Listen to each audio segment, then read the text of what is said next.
Hola, buenos días. Vamos a empezar ahora una mesa redonda en torno a la temática de AOV y salud, es decir, todo lo que sería aceite de oliva y salud, muy interesante y necesaria un poco para ver por qué podemos llegar todavía más a la diferenciación, digamos, de productos en torno a las cualidades saludables de uno mismo. Es decir, ya sabéis que últimamente el consumidor está apostando muchísimo más por todo lo que es la calidad de productos, por diferenciación. En el pasado eran productivas y en la actualidad, aparte de productivas, también se busca un poco todo lo que es calidad nutricional y saludable. Os voy a presentar brevemente a los ponentes que me acompañan. Es decir, por un lado, os voy a hacer una breve reseña curricular. Está José Antonio Lupiáñez, es un profesor emérito de la Universidad de Granada. Tiene una trayectoria muy dilatada con multitud de ponencias, multitud de libros, capítulos de libros. Y no sé, me gustaría, José Antonio, que si quieres resaltar algo antes de empezar con la mesa. Bueno, la trayectoria que yo he seguido, como tú bien dices, es bastante dilatada. Yo comienzo mis primeros pasos en el departamento de bioquímica creado por Federico Mayor. No sé si vosotros conocéis a Federico Mayor. Me incluyó en su grupo, en un grupo de investigación que trabajaba fundamentalmente en el metabolismo celular.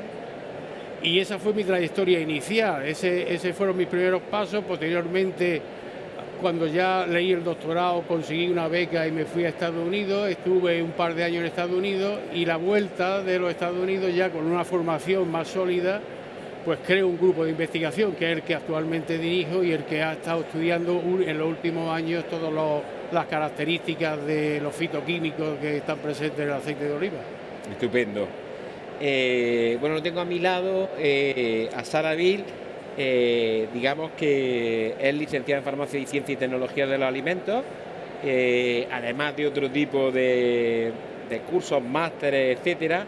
Y yo destacaría un poco todo su trabajo y trayectoria laboral, digamos, un poco con toda la gestión de ensayos de investigación que ha llevado, ¿no? Sara, es decir, ¿nos cuentas un poquito tu trayectoria? Pues sí, yo llevo vinculada a la investigación o a la gestión de investigación desde hace más de 15 años, pasando por distintas partes de la oficina de transferencia, cuando se estaba iniciando en los ámbitos hospitalarios, siempre muy vinculada al ámbito clínico, al trabajo clínico, trabajando junto al especialista médico en poder sacar la I+D+I adelante, y muy vinculada también a los proyectos internacionales, a los proyectos de la Comisión Europea. Y he seguido mi formación por ahí, ya también complementándolo con MBA y temas de gestión, de manera que he ido pasando por todas las distintas fases dentro de la gestión de la investigación, conociendo bastante bien, creo, todo el espectro, y ahora como gerente de FIBAO. Entonces hemos trabajado también mucho en ensayos clínicos. El primer ensayo clínico que se montó, que hicimos ahí en relación al aceite de oliva, pues también participé yo muy activamente en buscar los voluntarios sanos, en realizar desde el diseño hasta el seguimiento de pacientes, y la verdad que con unos muy buenos resultados. Y nos encantaría seguir por esa línea. Muy bien. Nada, resaltar, digamos, que José Antonio Lupiáñez, aparte de profesor emérito, me gustaría destacar también que forma parte del grupo Olivavir, que vamos a hablar hoy un poco del grupo de investigación y qué es lo que está haciendo, o del grupo empresarial y qué es lo que está haciendo. Y Sara como directora gerente de FIBAO, ¿no? Que ya veremos un poco cuál es vuestra labor. Y por último tenemos a Carmen Capiscol, es licenciada en Biología en la Universidad de Jaén y doctora en Bioquímica y Biología Molecular por la Universidad Autónoma de Madrid, y la responsable de I+D de Citoliva. No sé si quieres destacar algo más, Carmen, antes de empezar. Sí, bueno, un poco ya lo he resumido todo muy bien. Creo que en todo caso comentar también que además de mi formación en bioquímica, en biología molecular, también estuve trabajando en consultoría de innovación unos años en Madrid, con lo cual un poco me abrió el campo con la experiencia que tenía técnica y de gestión, pues, a lo que es la gestión de la I+D. Entonces en Citoliva tengo un perfil híbrido de gestión también, pero también de ejecución de proyectos, de búsqueda de ideas de proyectos, de solicitud de proyectos y de apoyo a mis compañeras técnicas, pues para sacar adelante la investigación que hacemos en el centro. Muy bien, fantástico. Bueno, pues si os parece, voy a lanzar una serie de preguntas a cada uno de vosotros para que nos situemos un poco en torno a la mesa redonda y a la temática. Empezaría por José Antonio y me gustaría, José Antonio, que nos hablara un poco de, digamos, de tu grupo de investigación de la Universidad de Granada y cuáles son las líneas de trabajo más significativas que habéis hecho. Bueno, como te decía antes, el grupo lo creo en el año 80, a la vuelta de Estados Unidos. El perfil que mantengo en ese grupo sigue siendo el que yo inicié todo el trabajo, que era la regulación del metabolismo celular.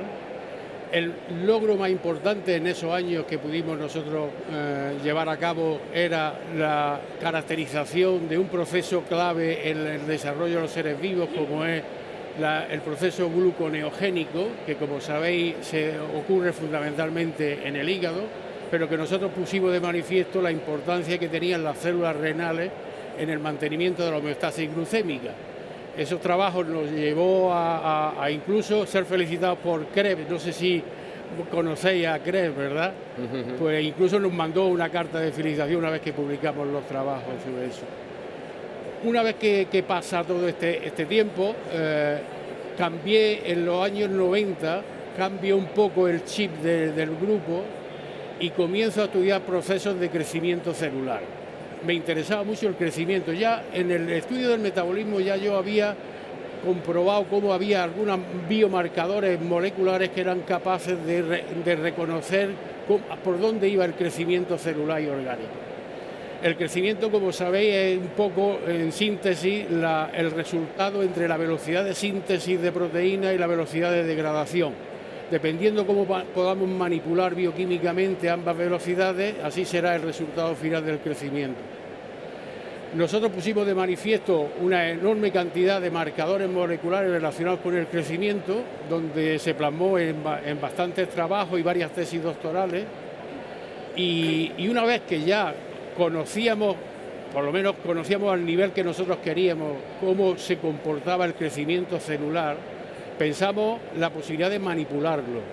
Si éramos capaces de aumentar la velocidad de síntesis, podíamos aumentar el crecimiento. Si éramos capaces de disminuir la degradación, podíamos también aumentarlo.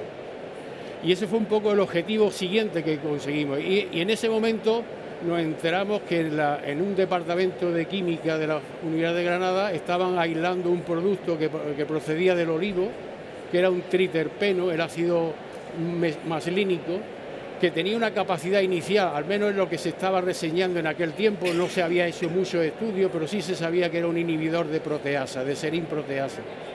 Y un inhibidor de serin-proteasa es fabuloso para que fuese natural y que no tuviese un comportamiento anómalo en lo que sería el crecimiento, pues poder comprobar si de verdad nosotros, inhibiendo la velocidad de degradación, podíamos conseguir un mayor crecimiento. Y eso fue otro de los hallazgos espectaculares. Empezamos a hacer ensayos in vivo con animales, fundamentalmente de piscifactoría, en trucha y en lubina y en dorada, y pudimos comprobar que efectivamente funcionaba de una forma espectacular. El crecimiento celular aumentaba de manera exponencial y además teníamos la capacidad de reconocer que el nivel de mortandad de los animales que vivían en la pecera pues se reducía de una manera extraordinaria. Es decir, que conseguíamos por una parte tener un mayor crecimiento y por otra parte inhibíamos la posibilidad de muerte, que había una mortalidad normalmente en este tipo de experimentos de entre un 5 y un 10%, y se pudo reducir a menos del 0,5%, lo cual era también un proceso espectacular. Pues ya, una vez con eso hicimos incluso experiencias con animales de granja y se veían los resultados. Lo que pasa es que la dieta encarecía, el maslínico encarecía la dieta y los empresarios tienen pocas ganas de poder gastarse un poco más de dinero para poder conseguir esos resultados, y ahí está ese resultado. Pero bueno, es muy interesante porque fuisteis como un poco los pioneros de los estudios saludables que puede tener los compuestos derivados del olivo. Nada más que en crecimiento y en mortandad, que eso es una cosa espectacular. Pero entonces el siguiente paso en nuestro esquema de trabajo sería, si eras capaz de modular el crecimiento celular y el orgánico en condiciones normales, ¿qué pasa con el crecimiento patológico? ¿Qué pasa con el cáncer? ¿Tendrá algún efecto positivo o negativo sobre el cáncer estos productos? Y entonces iniciamos toda una línea de investigación de la utilización del malínico y otros tipos de fitoquímicos, como pueden ser los fenoles, el hidroxitirosol fundamentalmente, y pudimos comprobar ya una extraordinaria capacidad anticancerígena, antioxidante, antiproliferativa de este tipo de compuestos, lo cual era espectacular porque las publicaciones aparecieron. Creo que somos de los primeros grupos de investigación que publican este tipo de bioactividad de estos dos tipos de compuestos. Después ya los chinos y los italianos han seguido con una profusión tremenda, con muchos más medios posiblemente que nosotros, pero vamos, que hemos puesto el camino, digamos, el camino a seguir. Muy interesante. Y en eso seguimos. O sea, cada vez utilizamos estos compuestos derivados químicos que también son capaces del malínico y del hidroxitirosol, que son capaces de aumentar la efectividad y la selectividad, y en ese camino en el que estamos. Muy interesante, enhorabuena. Carmen, me gustaría que nos describiera un poco, pues, cuál es, un poco Cito Oliva, cuáles son las áreas de trabajo, es decir, el papel que desempeña en el sector, que creo que es muy importante. Sí, bueno, nosotros como centro tecnológico estamos ya más cerca de lo que es la empresa. Tenemos proyectos de investigación, de desarrollo y sobre todo de innovación. Hacemos mucha labor de transferencia del conocimiento que se genera en universidades, en organismos de investigación, que pueden ser aplicados directamente o con alguna modificación al sector. Y en concreto relacionado con aceite y salud, porque nosotros trabajamos alimentación y salud, calidad y trazabilidad de aceite, y como he comentado también antes, formación y transferencia.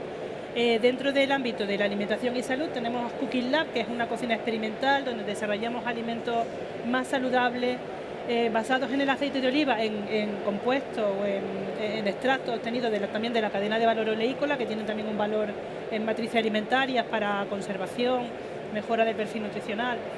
Y luego en la parte de calidad y trazabilidad, pues apostamos por trabajar mucho en la calidad del aceite, toda tecnología que mejore la calidad.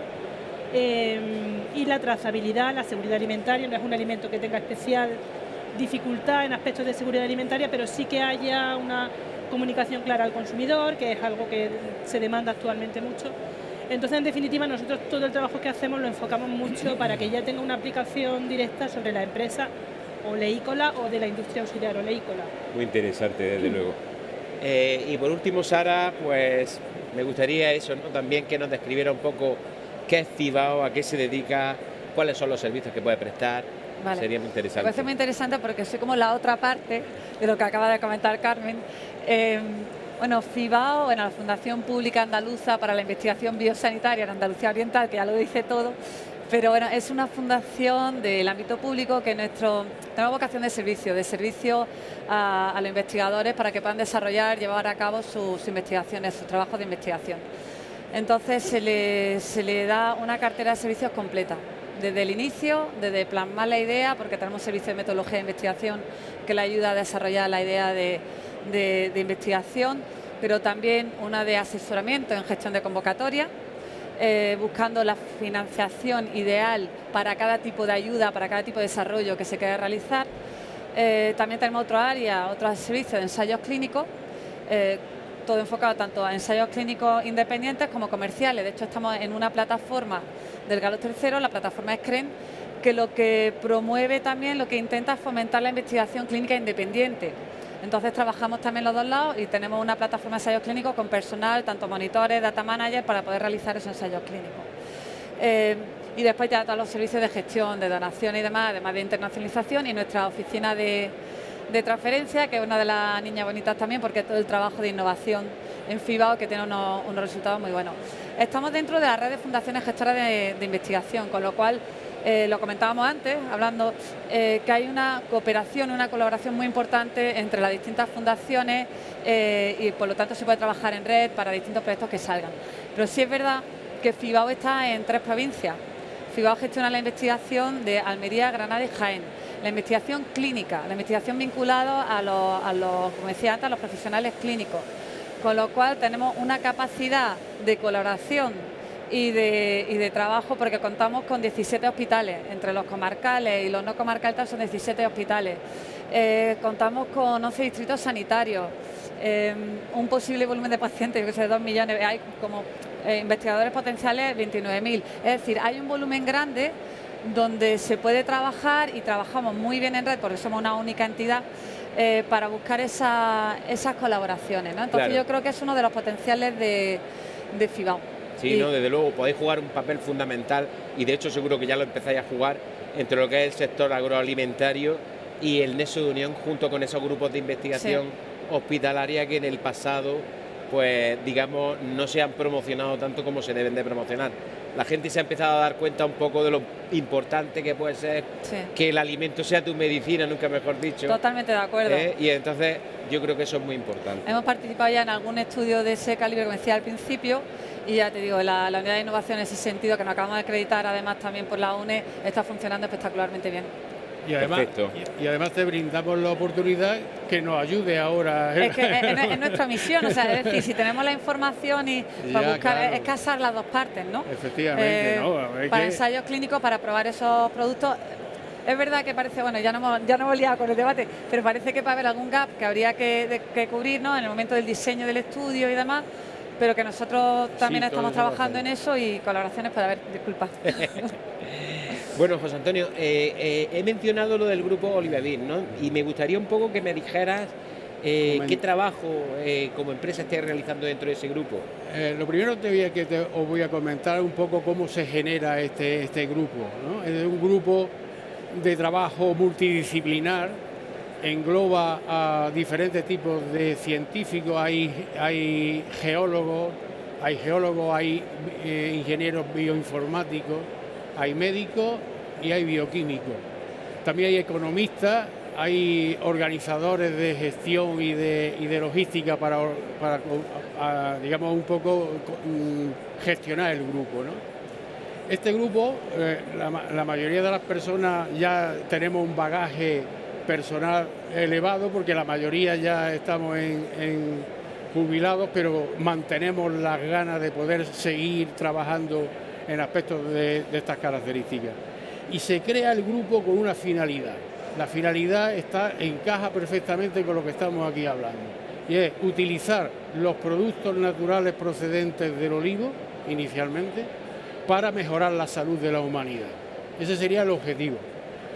En el momento actual, pues, ¿qué se está haciendo? Pues intentamos aplicar estos productos por sus capacidades ya reconocidas, publicadas y tal, en enfermedades que cursan fundamentalmente con procesos inflamatorios, y el COVID es precisamente una de esas enfermedades donde la inflamación es la causa mayor de la muerte de todos los 86.000 muertos que ya han ocurrido en este país. Y queremos que estos productos sirvan para mejorar ese sistema inflamatorio y evitar ese número de muertes, independientemente de las vacunas y de cualquier otro tipo de fármacos que puedan ser utilizados.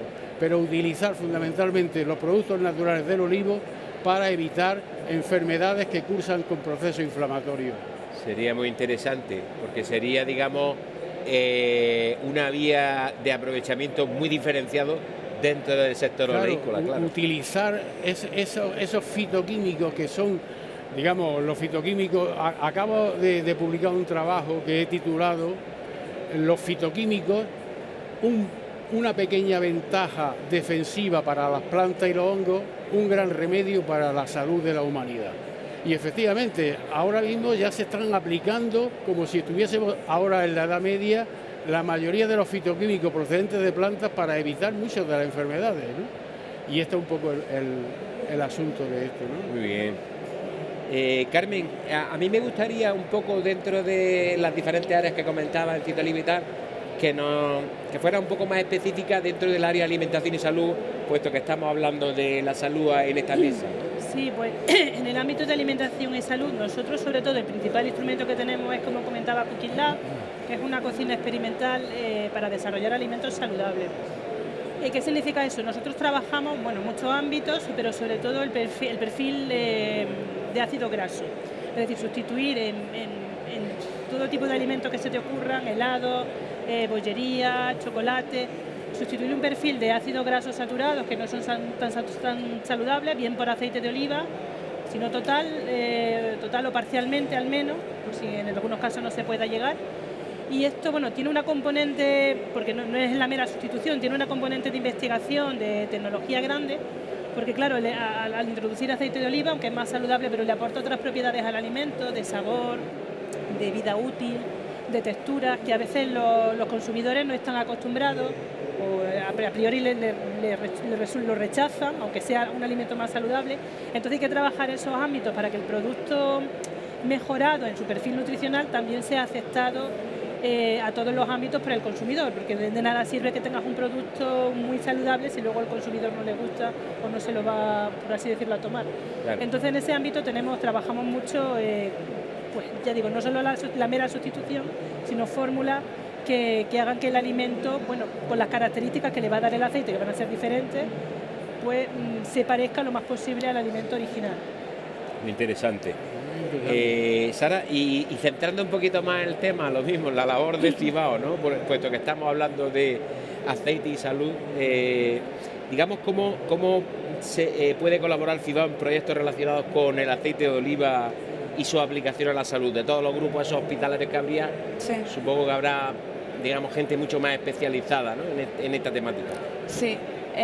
Bueno, Fibao, como puede colaborar con todo esto en las dos fases, tanto en la fase clínica, que es un poco más obvia, ¿no?, por lo que comentaba antes, y la fase preclínica también. Entonces, la fase clínica sería la preparación del estudio clínico.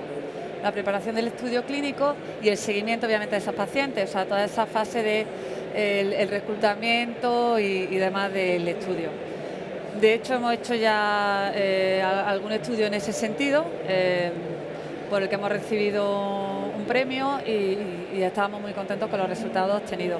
La otra parte donde puede colaborar Fibao es la fase preclínica, que ahí es donde da la sensación que a lo mejor nos faltaba ese hueco, que es el diseño del estudio, los estudios de toxicidad. Entonces, en función, cuando venga la empresa o el grupo que quiera probar un producto, pues en función de lo que tengamos, lo que nos traigan, pues ya dentro de todo el abanico que tenemos de profesionales en nuestro ámbito, pues se trabaja para preparar eso y con la propia estructura de Fibao. Entonces, para preparar tanto la fase preclínica, en caso de necesidad, con un grupo de investigación o con la estructura de Fibao, como la fase clínica de desarrollar todo el estudio. Muy interesante. José Antonio, digamos que a mí me gustaría que me comentara un poco, que yo ya tengo la suerte de saberlo, ¿no? Pero tenemos y tendremos más y creo que tendremos, claro, aunque cada vez está más controlado, todo el tema de la pandemia y el COVID, ¿no? Creo que estáis trabajando, digamos, en un proyecto de investigación muy interesante para el tema del COVID y además con compuestos procedentes, como decía, del aceite. Me gustaría que nos lo detallara un poquito más. Pues perfecto. Mira, cuando el grupo Olivevir empezó a querer hacer este tipo de actividad, nos encontramos con una enorme cantidad de problemas. No había posibilidad de que nadie se incorporase a la realización del ensayo clínico. Probamos en Madrid, en diferentes hospitales, nos daban largas, probamos posteriormente en Granada, en hospitales privados también nos daban largas, pero afortunadamente después de esa trayectoria tan penosa que sufrimos, nos ponemos en contacto con un grupo extraordinario de la Universidad de Granada que está liderado por el catedrático de Salud Preventiva y Medicina Preventiva y Salud Pública, que es José Juan Jiménez Moleón, que junto con otros especialistas como es el catedrático también de Medicina Interna José Hernández Quero y el catedrático de Bioestadística de la Facultad de Medicina, que es el que organiza desde el punto de vista estadístico los ensayos, Juan de Dios Luna del Castillo, pues se hacen cargo del proyecto y lo toman con mucha ilusión, ve posibilidades de poder utilizar el hidroxitirosol y el marlínico, que ya hemos comprobado que tiene una enorme capacidad antiinflamatoria y una enorme capacidad antioxidante, que son dos elementos clave para poder combatir, como decía antes, el COVID. y se ponen en marcha para poder hacerlo. Actualmente estamos en la fase de necesitar subvención, que por una parte han pedido un proyecto de investigación con el cual colaboraremos como grupo externo, pero que lo llevarán a cabo los médicos del hospital, utilizando enfermos de hasta 3 hospitales diferentes, previamente de Jaén, de Almería y de Granada, ¿no? Hospitales de esos 3 ya han hablado con los responsables de esos hospitales para poder incorporarlo al ensayo clínico y poder desarrollarlo a partir de la próxima fecha. Eso Muy sería un interesante. ejemplo de la colaboración, ¿no? Colaboración con Ahí estamos nosotros también. FIBAO, claro. Ahí estamos nosotros de también. eso Eso es un con ejemplo de FIBAO también colaboración. hablamos, ¿no? Y nos comentaron qué pasos teníamos que ir haciendo para poder, porque ahora nos encontrábamos con una enorme cantidad de barreras que al final pues, hemos podido eliminar. Ahora falta la última barrera, es que no sé, bueno, si se acaban los enfermos, magnífico, pero habrá otros enfermos de otro tipo. Seguramente. Sí. Pero el dinero y eso serían las dos partes que nos faltan todavía. Ojalá haya suerte. Ojalá. Carmen, siguiendo un poco con lo mismo, me gustaría que me resaltara algún proyecto que quieras exponer como significativo dentro de Cito Oliva relacionado con el aceite. Pues bueno, antes también hay una parte que se me ha olvidado comentar, que en relación también con el trabajo de aceite de salud, evidentemente está lo que hacemos en Cooking Lab, pero nosotros también trabajamos mucho en proyectos, en servicios que mejoran la calidad. Y nosotros, bueno, no lo decimos nosotros, calidad es igual a salud, porque en el aceite calidad, si hablamos de calidad reglamentada, que son los aceites vírgenes o virgen extra, son aceites con un contenido en compuestos minoritarios, como los que comenta el profesor, mucho más elevado que un aceite de oliva, que es una mezcla de un refinado con un oliva en un porcentaje no determinado, en la mayoría de los casos. Entonces, indirectamente, por así decirlo, trabajamos la salud a través de la mejora de la calidad. En ese sentido, bueno, pues tenemos muchos proyectos de mejora tecnológica, tanto en Almazara como en campo, para también modular, por ejemplo, el compuesto o sea, la composición en compuestos minoritarios que interesa. Entonces, esa parte también la consideramos importante en el ámbito de aceite de salud. Dentro de Cooking Lab, quizá uno de los proyectos en los que estamos, porque lo tenemos ahora reciente, en los que estamos trabajando, es un proyecto live, que los proyectos live están más enfocados a sostenibilidad, pero tiene una componente, es un proyecto del sector en realidad de la aceituna de mesa, donde los compuestos, los polifenoles de la salmuera, digamos residual de esta industria, bueno, reciben un tratamiento con tecnología de membrana, que no es un poco lo que os quiero comentar. El caso es que estos polifenoles que se recuperan, nosotros los estamos adicionando en matrices alimentarias para, bueno, pues, como digo, mejorar aspectos de vida útil del producto. Estamos trabajando tanto helados, paté de aceituna, salsa. El problema que tienen estos compuestos cuando lo incorporan en matrices alimentarias es que le dan un sabor amargo al producto, claro. que bueno, y vuelvo a lo mismo, no le gusta al consumidor. Nosotros trabajamos mucho también con el consumidor, tenemos panel de consumidor, claro. Y nos parece una fase importante no solo hacer el mero desarrollo, porque insisto, si luego al consumidor no le gusta, no va a tener ningún éxito en el mercado. Entonces, también estamos trabajando galletas en el contexto de este proyecto. Lo que quería comentaros era que, por ejemplo, bueno, una de las soluciones en este caso, que más sencillas que hemos encontrado, para disimular este amargor que le aportan el extracto, por ejemplo, en el caso de la galleta, es emplear galletas donde se le adiciona chocolate amargo. El paté de aceituna venía por el mismo motivo, el paté de aceituna ya de por sí evidentemente tiene el sabor a aceituna, entonces al adicionarle estos compuestos se enmascara más. El tema del helado igual, hemos hecho un helado de chocolate sin leche, es decir, chocolate negro, para que ese amargor no detecte tanto por parte del consumidor. Y este es un proyecto, como digo, en el que estamos trabajando actualmente, que bueno, ahora el que tiene ocupadas a mis compañeras, por así decirlo, y el que así a voz de pronto se me ocurre comentar.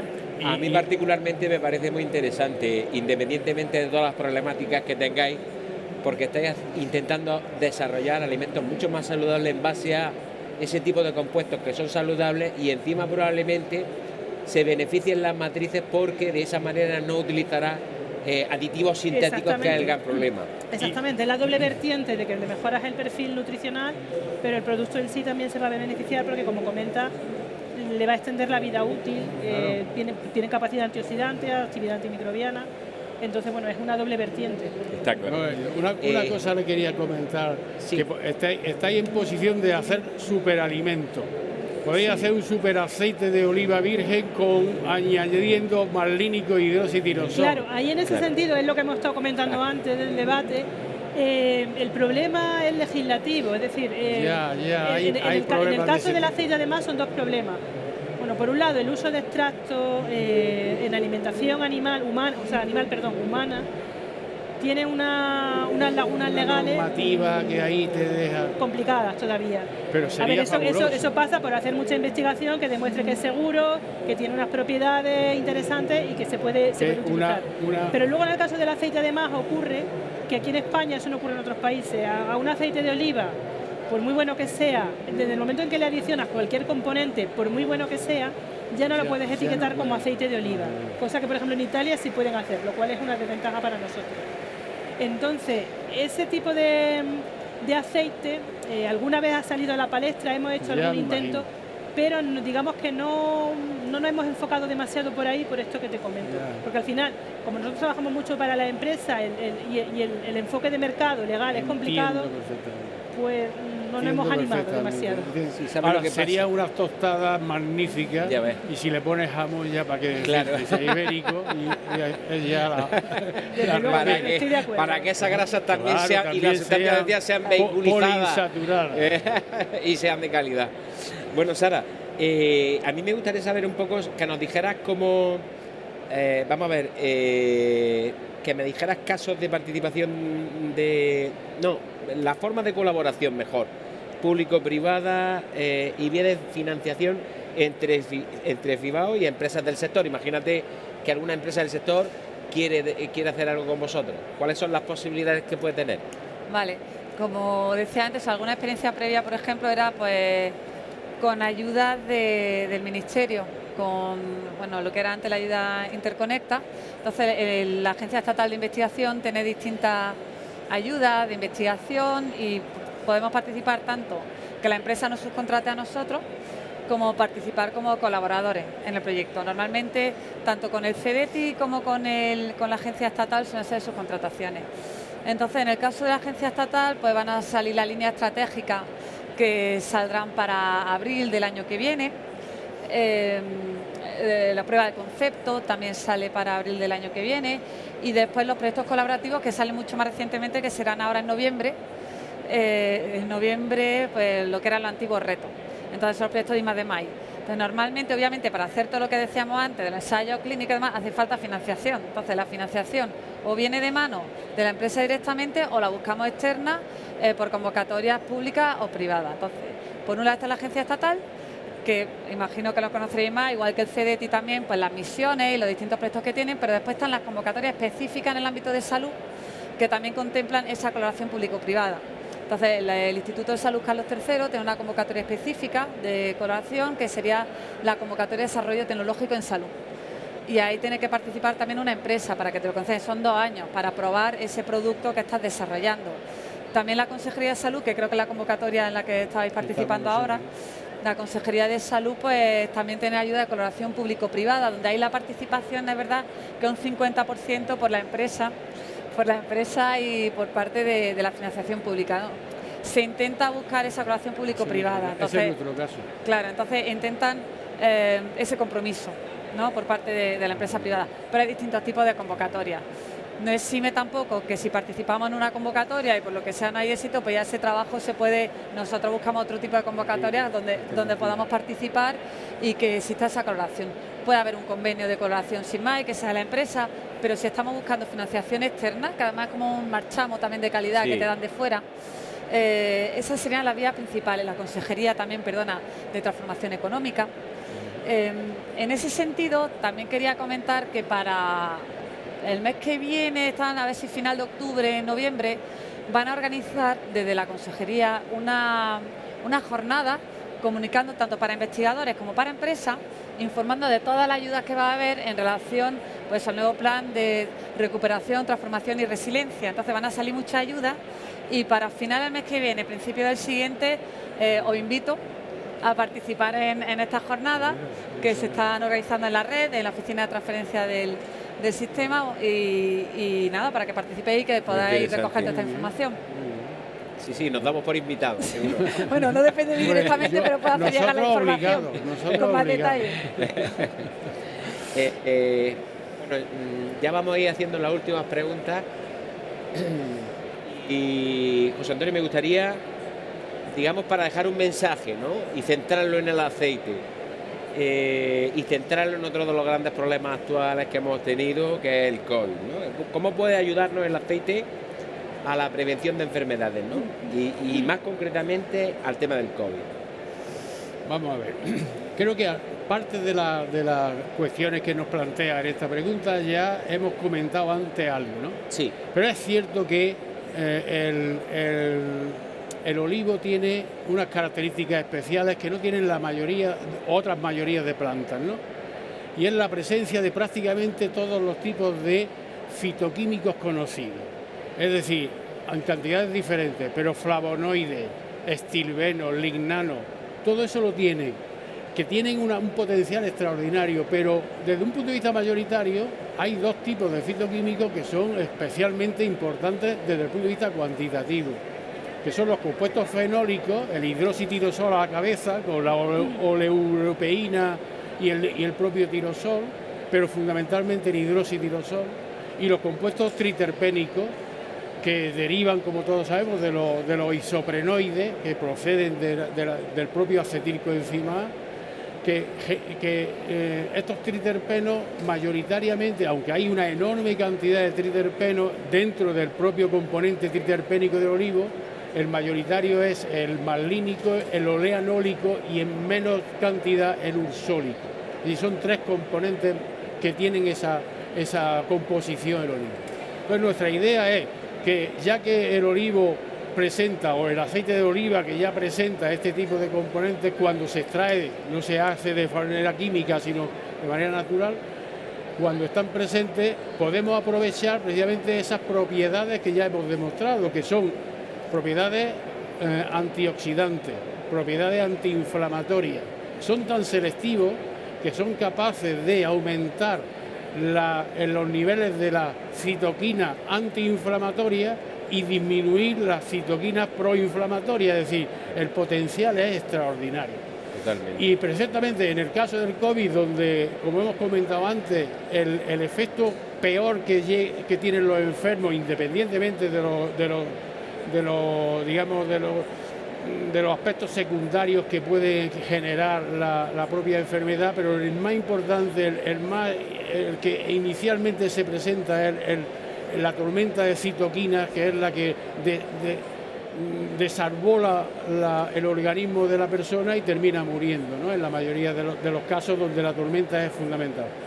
Pues bien, si somos capaces de eliminar esa tormenta de citoquinas en una fase previa a la infección o en las primeras fases de la infección, estaremos evitando pues la posibilidad de muerte de estos individuos cuando les llega el problema.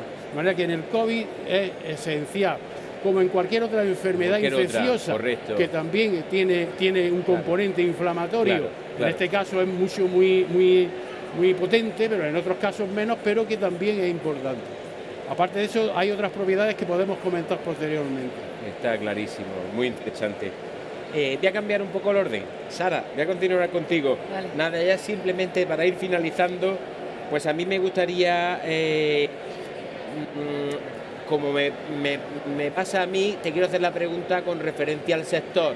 Es decir, yo os conozco ya desde hace varios años, pero es verdad que anteriormente me faltaba un poco ese conocimiento, y la pregunta que te hago es, ¿piensas que el sector, las empresas del sector, tienen un conocimiento vuestro lo suficientemente adecuado, o habría que potenciar un poco más ese conocimiento para fomentar ese tipo de investigaciones y de relaciones con grupos hospitalarios, grupos de investigación fundamentales que yo creo que puedan hacer una labor al sector bastante importante, sobre todo de cara a cuando hablamos de una alimentación saludable que se demuestre, ¿no?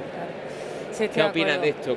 A ver si me puedes dar un poco... Si las relaciones que hemos tenido hasta ahora con la empresa, del sector y demás, pues han sido muy buenas, pero sí es cierto que hay cierto... Hemos notado que con los foros que hemos ido organizando últimamente, de hecho hace unos meses hicimos el foro de aceite, uy, la mosca, de aceite de oliva y salud, y vimos que hay cierto desconocimiento, está la mosca en la tele, que hay cierto desconocimiento. Entonces, muchas veces tenemos tendencia a buscar esa ayuda, ese apoyo fuera, cuando lo podemos tener aquí en Andalucía. Claro. Y creo que hay grandes instituciones, grandes profesionales que podemos trabajar conjuntamente y no nos conocemos. Y es cierto, nosotros por nuestra parte, pues bueno, pues estamos intentando acercarnos a todos esos foros y organizar también los propios, a todos esos foros donde nos podemos dar a conocer estos servicios y poder fomentar esa colaboración dentro de eso de las posibilidades que tenemos y demás, pero conocer cada caso y ver hasta dónde podemos trabajar conjuntamente. Totalmente. Pero queremos sí contar con nosotros siempre.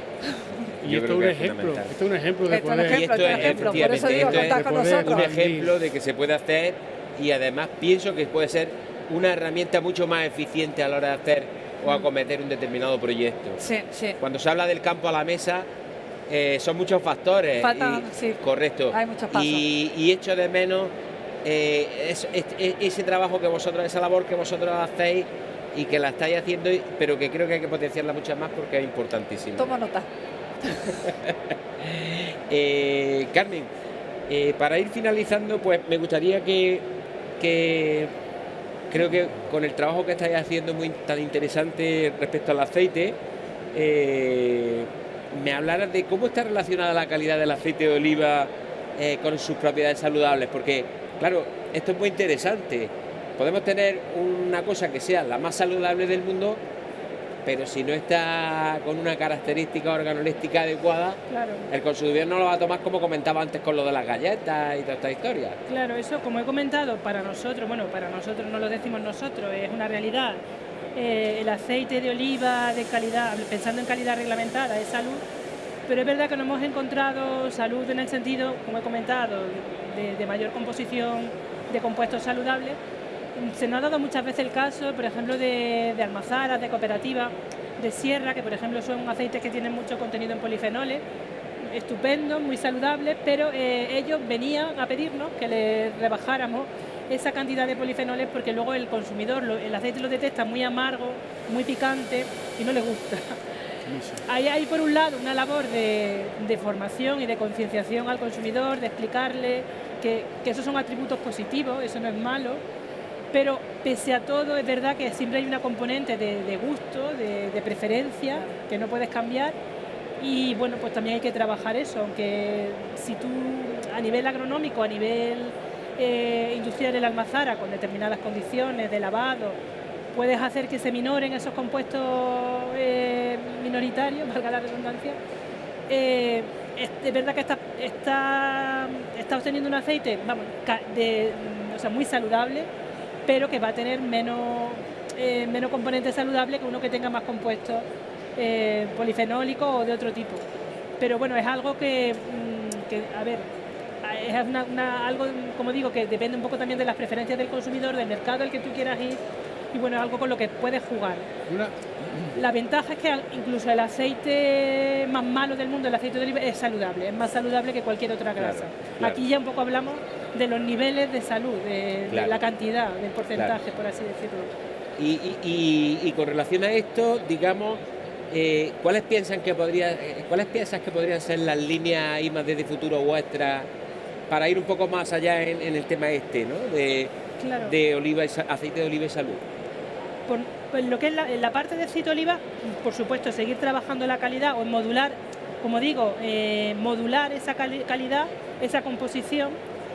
Eso por un lado. En la parte de cooking, insistir, como te comento, en toda la batería de tecnología que podamos aplicar, de aditivos, que de alguna manera palien que el producto con aceite de oliva como ingrediente va a ser diferente al producto original y que tenemos que buscar algo que sea aceptado por el consumidor. Pero eso estrictamente como trabajo de aceite de oliva. Pero además, como catalizadores, como nexo de unión entre grupos de investigación, industrias del sector, creo que en el campo del aceite de oliva, ya digo, hay aceite de oliva como un socio más, no aportando todo el conocimiento. Todavía el aceite de oliva tiene muchos campos de trabajo en aceite de oliva y salud. A mí se me ocurre, bueno, desde la posición que tenemos nosotros, por ejemplo, que además el consumidor, como he dicho también antes, eso es una tendencia clara, quiere información transparente, que ya no se base solo en que lo digo yo, quiere datos científicos. Entonces yo, por ejemplo, echo de menos personalmente más ensayos clínicos que demuestren, pues tanto en un alimento como son costosos, son complicados a veces, pero en ese campo yo creo que el aceite se puede beneficiar porque ya es un resultado directo, porque no estamos hablando ya de in vitro ni de preclínica, que como sabemos esos datos a veces luego se pueden diluir en el contexto de un organismo completo, por así decirlo. Entonces yo echo de menos más ensayos clínicos, tanto de aceite o de compuestos saludables del aceite como del propio alimento, de que me digan esta galleta qué beneficio me va a aportar respecto a una galleta que tiene mucha grasa saturada, mucha mantequilla. Eso por un lado. Luego hay un campo también, campos que ya no son tan nuevos, pero que se ha visto la importancia que tiene mucho auge, como el microbioma, la genómica, metagenómica, metabolómica. Ahí también yo creo que hay mucho que hacer, porque en el caso de la jómica es un abordaje, históricamente el abordaje de una molécula, en qué proceso interactúa, ahora ya puedes abordar muchas moléculas a la vez, muchos procesos a la vez, para, digamos que las propiedades del aceite, muchas ya las conocemos, quedan todavía por conocer, pero ahí ya también se trata de ver un poco dónde está actuando, en qué proceso específicamente, que eso en muchos casos se desconoce. Entonces, a nivel, ya digo, creo que hay muchísimos campos de trabajo todavía en aceite de oliva de salud, pero para los que necesitamos colaboración, es lo que decimos, necesitamos equipos multidisciplinares que aporten diferentes tipos de conocimiento, porque ya cada vez es más complejidad el conocimiento y necesita de un abordaje multidisciplinar. Totalmente. Bueno, pues vamos a ir cerrando esta mesa redonda desde Expo Oliva y el stand del Grupo Cooperativo Cajamar. Ya para finalizar, no simplemente agradecer a José Antonio, muchísimas gracias personalmente por todo lo que nos ha aportado. Sara, exactamente igual, muchísimas gracias por participar en la mesa. Creo que hoy hemos tenido así unos puntos de vista muy interesantes de cómo podemos fomentar más y mejorar muchísimo más la investigación que se puede hacer en el sector. Y Carmen, exactamente igual, agradeceros a los tres vuestra presencia. Y creo que nosotros te agradecemos que nos hayas contado con nosotros, y para mí ha sido un privilegio estar con dos autoridades del mundo de la gestión y de la investigación en este campo. Ha sido un placer. El placer es nuestro y muchísimas gracias. Yo muy agradecida que me hayáis invitado. Vale, muy bien, pues hasta la próxima. Muchas gracias. Gracias.